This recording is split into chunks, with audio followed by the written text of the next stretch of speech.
What's this? Transit was a bit gutless. Well, yeah, that's nothing new. So I'm thinking we can get a fucking turbo on it quite easily. Oh, that sounds pretty good. But I want to mount it in a way that we can put an IC on the end and still have an upstack, because it's blown upstacks for the wind. So we're just figuring how we're going to mount it. It's a TDA4 for an Impreza. Is that all? Is that the biggest turbo you can find to put on it? Yes, I don't want to sacrifice anything bigger yet for this. Yeah.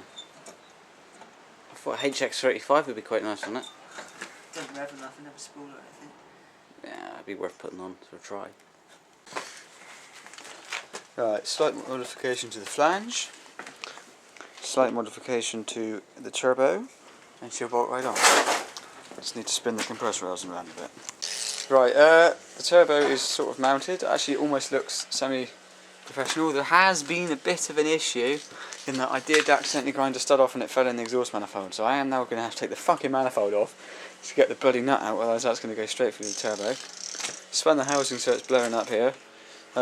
This is the most awkward thing ever for adapting, so the plan of action is quite rare.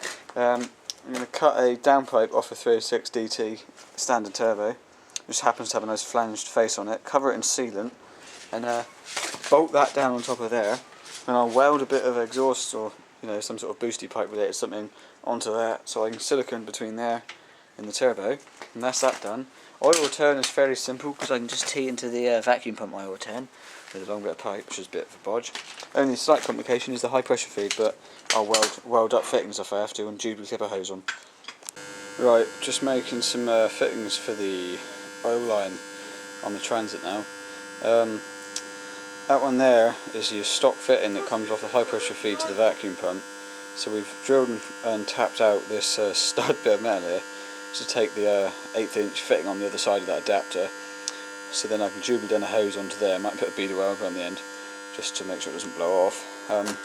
As for the other side, well, that's a bit of a nightmare because we don't have any fittings for the right size or anything. It's all some weird thread. So we've got a bit of a lash up going on here. Basically, we already had a pre-welded adapter there, which was for a GT15 or something years ago. And I've just welded on the stud to that basically, and that there will fit into the turbo. Right, oil line's mounted, adapter's made. Right, got the turbo all in position now, bolted up, firm as hell. As you can see, that oil line is basically part of a tap fitting, which happens to be the right threads, which threads into the turbo. I then welded like a stub on the end and tube-bleed a pipe to that. I don't recommend tube-bleeding pipes on high pressure oil feeds on road cars, but obviously it's fine on here. And obviously the other end, similar concept with the original fitting that will screw into the high pressure feed on the side of the block. You can probably just see in the distance I've managed to find a elbow actually that pretty much bolted right on, other than it's off a 306K14, so I just had to redraw the hose so it fitted a TJ4, which is now there. So I'll probably just route that pipe along the front end here, around, and that return there is where the oil used to return from the vacuum pump, so we'll return it back in there again.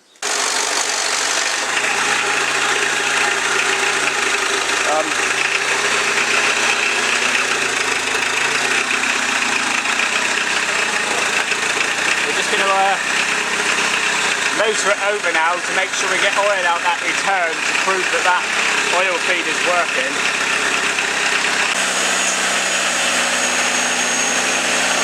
Time to get oil to the turbo.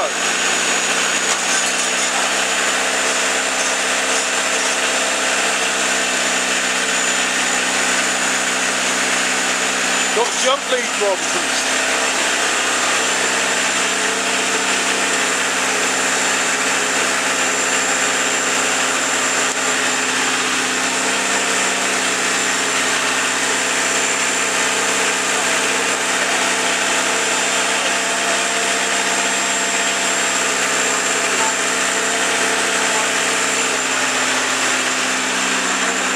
Is she cooling down yet?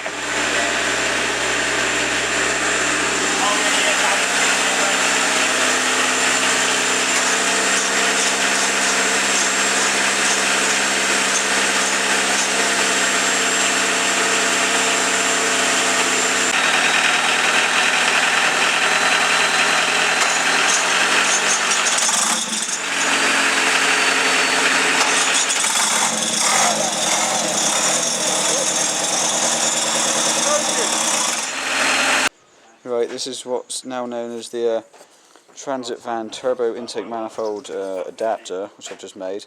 It's basically a bit of stainless exhaust welded to a downpipe flange on a 306, which then basically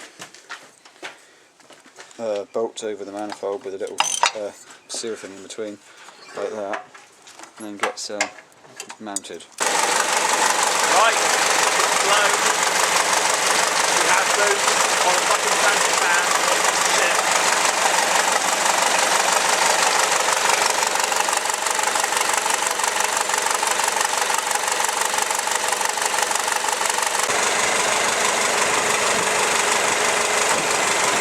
First time this thing's moved in God knows how long. What a piece of shit.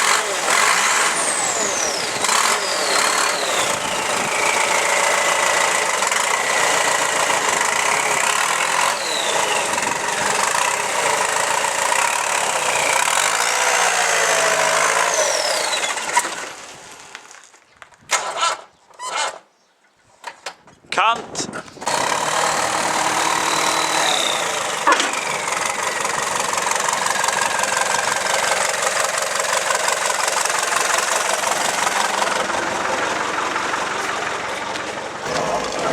Could just pop the head gasket instantly. Yeah, it's definitely going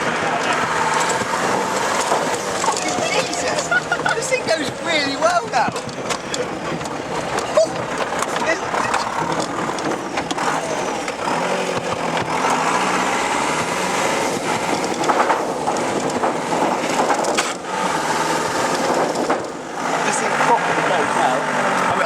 It blows clean on the boost.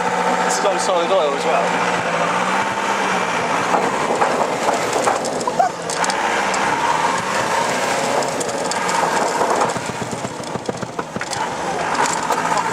Yeah, I thought we'd ran it in.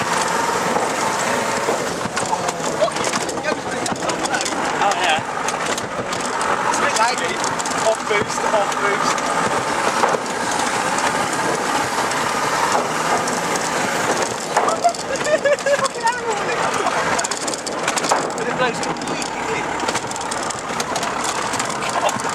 I'm fucking shocked. No, it's bad. I'd like to take the shock out, just so it's on spring.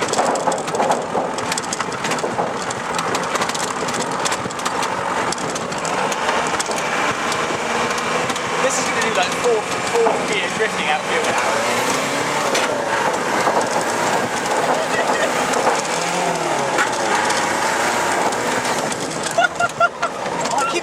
Smashing that second for it. Won't stay in engine gear. Mounts are absolutely shagged in fairness. It's the extra power, which we're pulling that out of gear. It's immense. Chris is going to love this.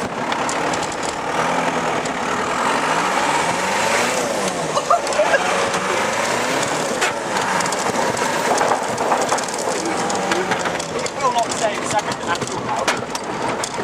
I think we actually have busted transmission. Oh really? Yeah. It doesn't like secondly, it doesn't go in properly. Yeah, well, at least it did something proper.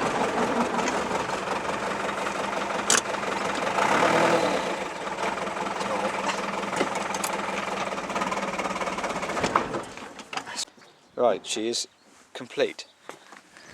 So it's taken about, well, we started middle of the afternoon, and we stopped for tea, and it's about an hour for tea now, so it's taken sort of 4 or 5 hours, and we've managed to boost the engine. See, Andy got a new shed today, and his new one's a turbo, see, so we had to make sure we beefed ours up a bit, so we could make sure we could tell him we got more horsepower.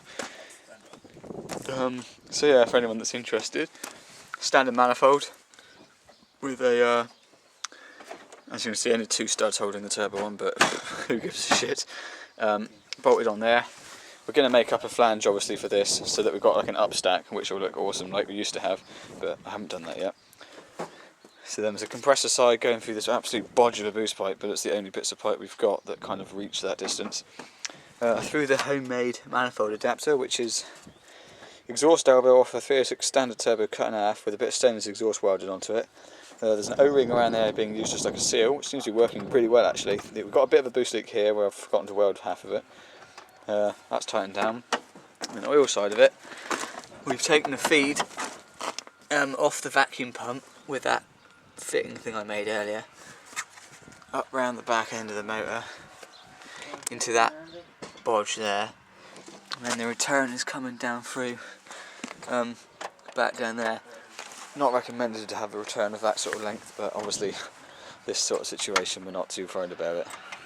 And also the boost gauge is obviously mounted.